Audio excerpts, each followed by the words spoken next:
ये जरा सी रोटी खा ले। नहीं माँ, मैं नहीं खा सकती, लेट हो रहा है। अरे बस एक रोटी खा लेना। रहने दो ना माँ, आपकी रोटी के चक्कर में अगर मेरी बस छूट गई ना तो बॉस मुझे कच्चा चबा जाएंगे। अच्छा बाबा ठीक है, ये ले, ये रोल बना दिया है मैंने, इसे तो हाथ में पकड़ सकती है ना। हाँ जल्दी लाओ, मैं जा रही हूँ, बाय माँ। ये कहानी है रोमिता की, जो अपने माँ बाप की इकलौती संतान थी। उसकी माँ नम्रता और पिता नरेश ने उसकी पढ़ाई लिखाई में कोई कसर नहीं छोड़ी थी, और रोमिता कॉलेज टॉप करने के बाद अब एक आईटी कंपनी में जॉब कर रही थी। कि बीवी हो मेरी नहीं, रोज ऐसे बैठकर मेरा इंतजार क्यों करती हो आप? सो जाया करो ना टाइम से। जब तू माँ बनेगी ना तब तुझे मालूम चलेगा कि अपने बच्चे को देखे बिना माँ की आंखें नहीं लगती। अच्छा पर पहले मेरी शादी तो करवाओ, या ऐसे ही माँ बन जाओ, बताओ। रुक बदमाश कहीं की, अभी बताती हूँ तुझे। रोमिता हंसते हुए अपने कमरे की तरफ जाने लगी, तभी उसके पापा सामने पड़ गए और फिर, अरे अरे क्या हो रहा है भाई? कुछ नहीं पापा, मैंने माँ से कहा कि मेरा हलवा खाने का मन है, तो देखो ना माँ मुझे मारने आ रही हैं। क्या नम्रता, हलवाई तो मांग रही है, बना दो ना उसके लिए। इसमें इतना गुस्सा करने की क्या बात है? रोमिता अपने परिवार की जान थी। वक्त ऐसे ही हंसते खेलते गुजर रहा था और फिर एक दिन। नम्रता जरा इधर आओ। क्या हुआ जी? अरे वो लखनऊ वाले मौसा जी है ना? हाँ हाँ, क्या हुआ उन्हें? उन्हें कुछ नहीं हुआ, उनका फोन आया था। रोमिता के लिए एक रिश्ता बताया। कह रहे थे कि खुले विचारों वाला परिवार है, उन्हें लड़की के जॉब करने पर भी कोई आपत्ति नहीं है, और सबसे बड़ी बात, वो लोग इसी शहर में रहते हैं। अरे वाह, ये तो बहुत अच्छा रहेगा। क्या अच्छा रहेगा माँ? मुझे नहीं करनी शादी वादी। क्यों भाई, क्यों नहीं करनी शादी तुम्हें? मैं चली जाऊंगी तो आप दोनों का ख्याल कौन रखेगा? तुम रखोगी और कौन रखेगा? अभी तो हमारे हाथ पैर चल रहे हैं, जब हम बूढ़े हो जाएं तो हमसे मिलने आती रहना, और क्या। नहीं पापा, पता नहीं कैसे होंगे वो ससुराल वाले, मुझे कहीं नहीं जाना। ऐसा नहीं कहते पगली, बिटिया तो पराया धन होती है, एक न एक दिन तो उसे ससुराल जाना ही पड़ता है। और पता है जिस जगह से रिश्ता आया है ना, उन्हें तेरे जॉब करने से कोई दिक्कत नहीं है, और तो और वो भी इसी शहर में रहते हैं, तो तुझे जॉब बदलनी भी नहीं पड़ेगी। अब बताओ, अब इससे बढ़कर और क्या चाहिए? रोमिता भी यही चाहती थी कि शादी के बाद भी वो जॉब करती रहे, तो काफी मान मनव्वल के बाद उसने इस रिश्ते के लिए हाँ कर दी, और कुछ दिन बाद रोमिता शादी करके रंजीत के घर आ गई। रंजीत एक फैक्ट्री में मैनेजर था। घर में उसके माँ पिता और एक बहन थी जिसकी शादी अभी नहीं हुई। बहुत किस्मत वाली हो तुम जो तुम्हें हमारे जैसा परिवार मिला। अरे मेरे रंजीत के लिए तो लड़कियों की लाइन लगी हुई थी। अब वैसे ये बताओ, तुम कहाँ जॉब करती हो? मतलब कि तुम्हारा ऑफिस कितना दूर है यहाँ से? मम्मी, मैं नेस्टेक कंपनी में सॉफ्टवेयर इंजीनियर हूँ, मेरा ऑफिस यहाँ से ज्यादा दूर नहीं है। अच्छा अच्छा, मेरा रंजीत तो हर महीने 30,000 रुपए कमाता है। वैसे तुम्हारी तनख्वाह कितनी है? 10-15 हजार तो मिल जाते हैं कि नहीं? मम्मी जी, सब कट कटा के करीब 40,000 आ जाते हैं। इतना सुनते ही कमला चुप हो गई। रोमिता के जवाब ने उसका घमंड तोड़ दिया था। वो आगे कुछ न कह सकी और वहां से चली गई। लेकिन रोमिता को इस बात का एहसास नहीं हुआ कि जाने अनजाने में ही सही, पर उसने अपनी सास की ढंग से बेइज्जती की। जल्दी उठी और अपना टिफिन पैक करने लगी। ठीक उसी वक्त कमला वहां आई और बोली, अरे बहू, इतनी सुबह तैयार होकर कहाँ जा रही हो? मम्मी जी, शादी के लिए बस कल तक की लीव मिली थी मुझे, तो आज से मुझे ऑफिस जाना होगा।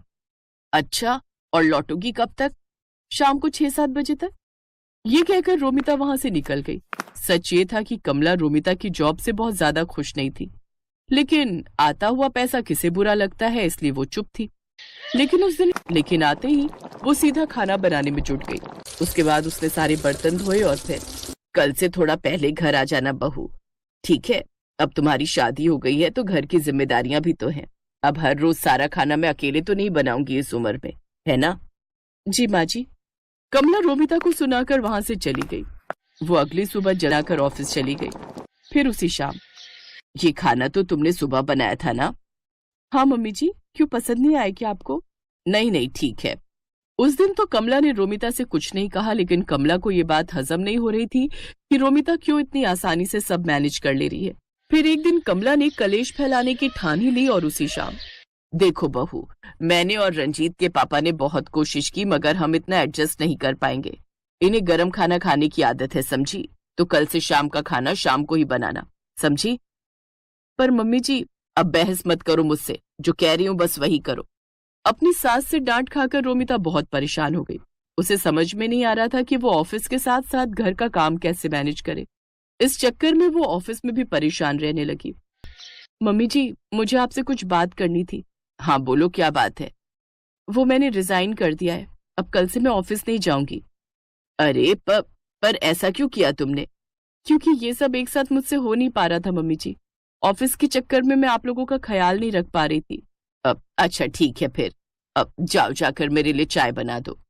अजीब बात यह थी कि जो कमला हमेशा यही चाहती थी कि रोमिता जॉब छोड़ दे, अब वो उसके जॉब छोड़ने पर भी परेशान थी। लेकिन उसने अपनी परेशानी रोमिता के सामने जाहिर नहीं की। उधर अब रोमिता जल्दी जल्दी काम निपटाकर अच्छे से आराम करती। उसे एक ब्रेक चाहिए था जो अब उसे मिल गया था। पर दूसरी तरफ रोमिता के जॉब छोड़ देने से घर का बजट हिल गया था। रंजीत ने रोमिता की सैलरी के दम पर 2-3 लोन भी ले रखे थे, जिनकी सारी किश्तें अब उसे ही चुकानी पड़ रही थी। सिर्फ एक ही महीने में हालत इतनी खराब हो गई कि लोन चुकाने के लिए रिश्तेदारों से कर्ज लेना पड़ गया। और फिर एक शाम पूरे परिवार के सामने कमला ने अपने दिल पर पत्थर रखकर कहा, वो रोमिता, मुझे बुरा लग रहा है कि तुमने नौकरी छोड़ दी। कोई बात नहीं मम्मी जी। नहीं नहीं, अब देखो ना, तुमने इतनी पढ़ाई की, इतने साल काम करके तजुर्बा कमाया, और अब तुम घर बैठी हो, और तुम्हें भी तो अपने ऑफिस की याद आती होगी ना। अब तुम एक काम करो, तुम फिर से नई नौकरी ढूंढो अपने लिए, या फिर अगर पुराने ऑफिस में ही बात बन जाए तो देख लो। ठीक है माँ जी, पर वो खाने का थोड़ा देखना पड़ेगा, मुझसे सारा काम तो नहीं हो पाएगा। अरे नहीं नहीं, मैंने सब सोच लिया है। तुम सुबह सब्जी बना जाना, बाकी मैं दोपहर और शाम को रोटियां बना दिया करूंगी, और जब तुम ऑफिस से लौटोगी तो चाय भी बना दूंगी। ठीक है? ठीक है माँ जी, जैसा आप कहें। अगले दिन सुबह सुबह रोमिता अपने मायके पहुंच गई और सीधा जाकर अपनी माँ के गले लग गई। और फिर, क्यों? कहा था ना, तेरी सास का घमंड एक दिन जरूर टूटेगा। अच्छा ये बता, तेरी छुट्टियां कब खत्म हो रही हैं? आज ही तक थी माँ, कल से वापस ज्वाइन करना है। सही है, चाय पिएगी? नहीं, आज तो मेरी सास के हाथ की चाय पहले से फिक्स है। आप चलो मेरे साथ, आज हम पूरा दिन शॉपिंग करेंगे। रोमिता की बात सुनकर नम्रता मुस्कुरा दी, और इस तरह रोमिता ने अपनी समझदारी से सब ठीक कर दिया। सुबह सुबह खाना बनाकर वो घर के प्रति अपनी जिम्मेदारी भी पूरी कर रही थी, और पैसे कमाकर घर के बजट को भी संभाल रही थी।